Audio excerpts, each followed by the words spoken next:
ពីមុនមកអត់ដែរដឹងទេថាពងទាគេអាចយកធ្វើម្ហូបអីបានខ្លះអញ្ចឹងណាចេះតែចៀនណាំទឹកត្រីឬក៏ធ្វើពងទាក្លុកធ្វើអីចឹងទៅហើយឥឡូវហ្នឹងដោយសារចេញពីធ្វើការមកអត់ដឹងមេម្ហូបអីក៏អូស YouTube ទៅឃើញ page របស់បង្គន់អ្នកខុនគឹមហៃនេះគាត់បរៀនពីរបៀបធ្វើពងទាទឹកស៊ីអ៊ីវចុងខែណាសម្រាប់អ្នកដែលដាច់យ៉ៃអ្នកដែលអត់លុយអីចឹងទៅហើយគាត់ជួនជាមួយនៅពេលចូលឆ្នាំយើងទៅដើរលេងដើរអីមកវិញអស់លុយចឹងទៅអត់មានម្ហូបអីក៏អាចយកពងទាមកឆ្នៃត្រាំទឹកស៊ីអ៊ីវដែរហើយវិច័យដនអីថ្ងៃហ្នឹងខ្ញុំមើល YouTube មើលទៅក៏ឃើញថាពងទាម៉ាក់នៅក្នុងទូមានក៏ចោះទៅយកពងទាហ្នឹងយកមកធ្វើឆ្នៃតាម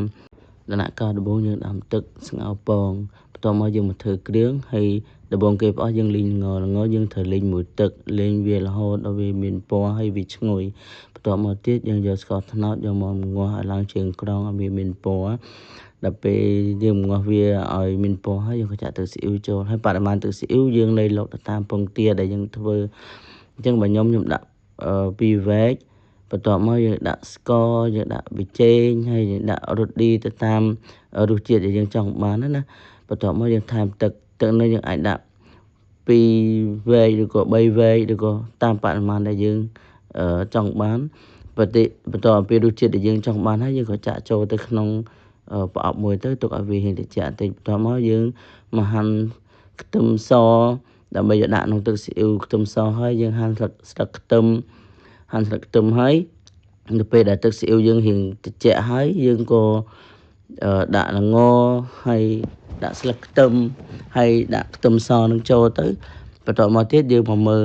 ទឹករបស់យើងវិញឥឡូវទឹកយើងពុះហើយយើងក៏ដាក់ពងទាចូលស្ងោរវារយៈពេល4នាទីទៅព្រោះដោយសាររយៈពេល4នាទីហ្នឹងធ្វើឲ្យពងទារបស់យើងនេះវាជាប់ភ្នៅហើយជាប់ភ្នៅដល់ពេលយើងត្រាំជាមួយទឹកស៊ីអ៊ីវទៅឆ្ងាញ់បន្ទាប់ពីបាន4នាទីហើយខ្ញុំក៏ស្រង់ដាក់ត្រាំជាមួយទឹកត្រជាក់ហើយទឹកត្រជាក់ហ្នឹងយើងត្រាំវាចោលឲ្យយូរតិចទៅព្រោះដោយសារបើយើងត្រាំវា